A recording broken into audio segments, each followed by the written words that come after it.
आज हम लोग यहाँ जंतर मंतर पर उपस्थित हुए हैं लोकतंत्र को बचाने के लिए।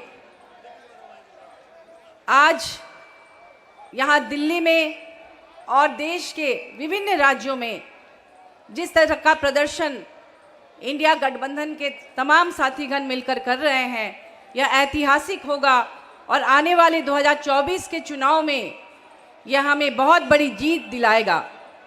इंडिया गठबंधन को लोगों ने हल्के में लिया था, लेकिन आज आपने वो ताकत दिखा दी। जिस तरह से आपने देखा होगा कि 146 सांसदों को निलंबित करके लोकतंत्र का उपहास उड़ाया गया, यह शायद सिर्फ भारत ही नहीं बल्कि पूरी दुनिया के इतिहास में बेनज़ीर है। ऐसा दृष्टांत आपने कभी नहीं देखा होगा। पिछले सत्र में भी हमने देखा कि जब हमने मणिपुर की सुरक्षा को लेकर, मणिपुर में जो महिलाओं के साथ और लोगों के साथ जिस तरह की हिंसा हो रही थी, उसके लिए जब हमने आवाज़ उठाई, उस समय भी सत्ता पक्ष अड़ी रही और उस सत्र में भी कई बहुत महत्वपूर्ण बिल पारित कर दिए गए बिना विपक्ष के। इस बार भी मुझे लगता है कहीं ना कहीं ये एक सत्ता पक्ष की रणनीति है कि किसी न किसी बहाने में हम अड़ जाएंगे।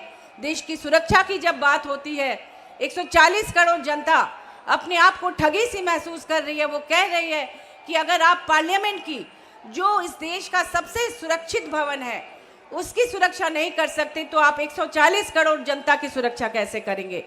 इस पर जब विपक्ष ने जवाब मांगा तो एक एक करके सभी को निलंबित कर दिया गया, इतने सारे सांसदों को 143।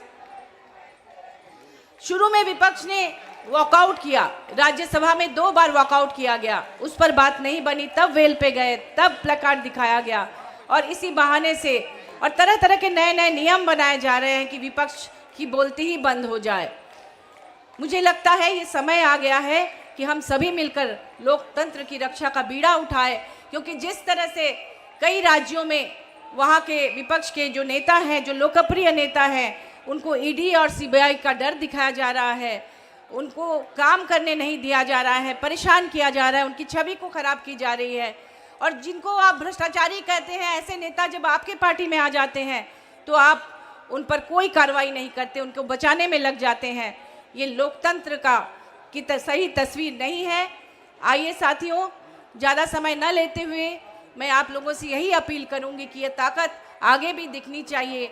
और जैसा कि हमारे मीटिंग में भी ये बात हुई है कि हर 10 दिन में, हर महीने में बार बार हम लोग उन इलाकों में जाएंगे, हर क्षेत्र में जाएंगे और जाकर अपनी ताकत दिखाएंगे और एक दूसरे का सहयोग करेंगे।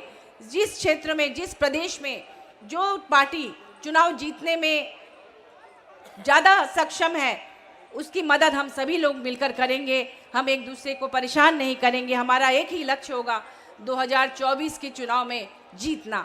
बहुत बहुत धन्यवाद। जोहार।